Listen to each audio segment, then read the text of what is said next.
जुलाई 2024 session में registration करने वालों के लिए ये एक इम्पोर्टेंट वीडियो होने वाली है, क्योंकि उनका रजिस्ट्रेशन एक तो स्टार्ट हो गया है।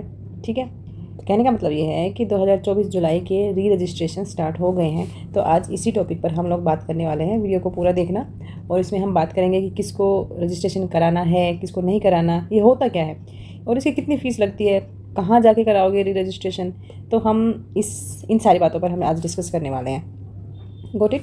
तो और एक बात और कि अगर री रजिस्ट्रेशन नहीं कराओगे तो उसके क्या नुकसान हो सकते हैं, या करा लोगे तो क्या फ़ायदे हो सकते हैं। तो हम इन सारी बातों पर आज मिली जुली कुछ टॉपिक्स हैं, उन पर हम बात करेंगे। तो वीडियो को स्टार्ट करने से पहले वीडियो को सब्सक्राइब कर लेना और नोटिफिकेशन बेल को प्रेस कर देना, ताकि जब भी मैं कोई वीडियो अपलोड करूँ तो उसको जो नोटिफिकेशन है वो सबसे पहले आपको मिले। समझ गए?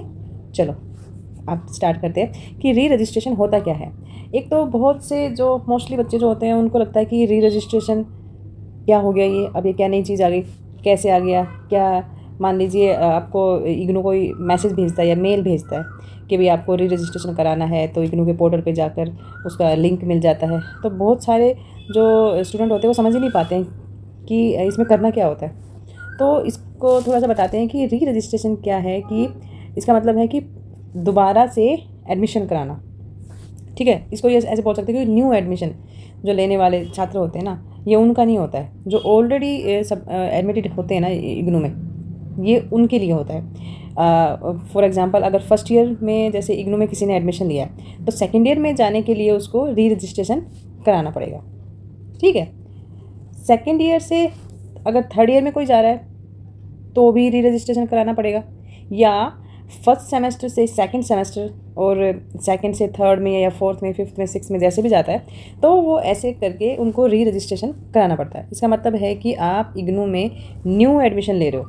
Got it. तो फर्स्ट ईयर में एडमिशन लेते हैं, फर्स्ट ईयर का फीस पेमेंट करते हैं, लेकिन जब आप सेकेंड ईयर में जाओगे ना, तो उसके लिए दोबारा से आपको एडमिशन लेना पड़ता है, मतलब रजिस्ट्रेशन कराना पड़ता है। तो और फिर फीस भी देनी पड़ती है। तब जाके आपको क्या मिलेगा? Study material.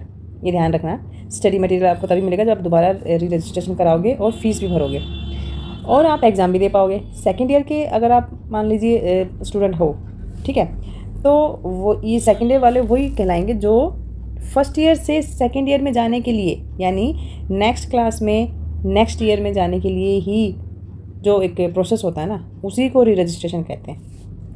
ठीक है, अच्छा, ये इम्पोर्टेंट भी होता है करवाना। क्यों इम्पोर्टेंट होता है?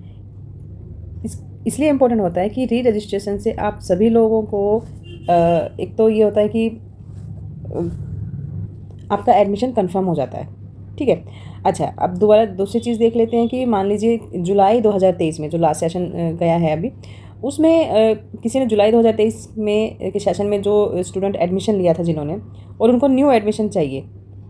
ठीक है, यानी किसी भी कोर्स या सेमेस्टर कोर्स में या बीए, बीकॉम, डिप्लोमा, किसी भी कोर्स या प्रोग्राम में अगर वो एडमिशन लिए हैं, तो उनको री रजिस्ट्रेशन कराना है। क्योंकि जैसे एक साल हो गया, आपको एग्ज़ाम भी दे दिया आपने, एक साल में एक बार री रजिस्ट्रेशन होता है, ये सबको पता है। तो जुलाई 2023 सेशन में जो एडमिशन लेने वाले जो स्टूडेंट थे, जो सेमेस्टर में लिए होंगे जिन्होंने, मोस्टली वो जनवरी 2024 सेशन में भी अपना री रजिस्ट्रेशन कराए होंगे।